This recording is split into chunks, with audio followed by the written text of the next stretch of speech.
need to see Africans themselves, maybe the African workers who will have an input as to what the community will need to bring them out of that. The message I would like to convey to Canadians as an immigrant here is to try to understand people, like that quote by somebody during this campaign, the last campaign. They said, "Don't judge somebody by the look of the skin, but by the strength of his or her character." You don't know how people are.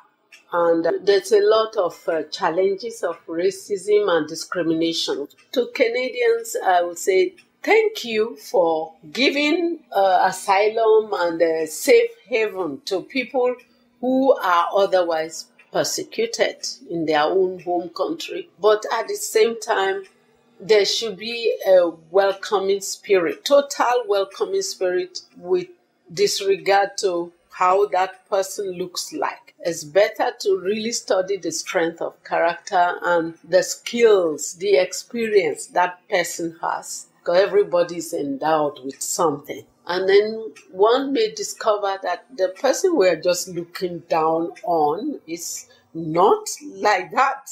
We should give an opportunity to Africans to thrive as well. There's no human being you give an opportunity to that will not excel. Look at Obama now. If he had been thrown aside, we don't know if he would have reached that level.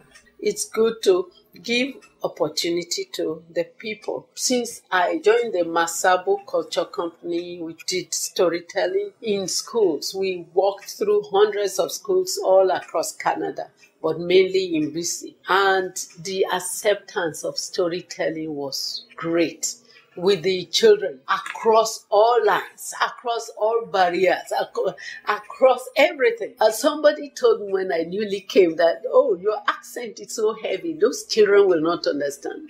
Those first kids I told stories in Victoria, 6-year-old, 7-year-old, they said, "We want more stories. Oh, we love those stories." So I said, "Oh, those kids gave me the license to tell." If I had listened to a friend or the people telling your accent is this or that, I wouldn't be where I am today.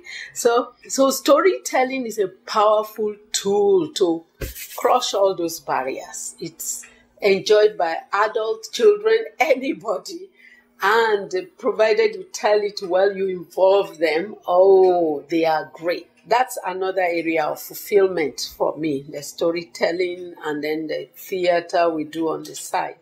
For me, multiculturalism means many cultures living together in one bubble, but still maintaining its individualism within that bubble. Within your own little tiny bubbles, within the great circle, you can still cross from yours to the other and feel comfortable. That's what I call multiculturalism. And we live that in Canada. I like Canada for that, for allowing people to be who they are and not trying to melt them into one single culture. They allow you to be who you are, and that gives you a measure of confidence to move on. Some special memories that I've had with multiculturalism is the way I dress.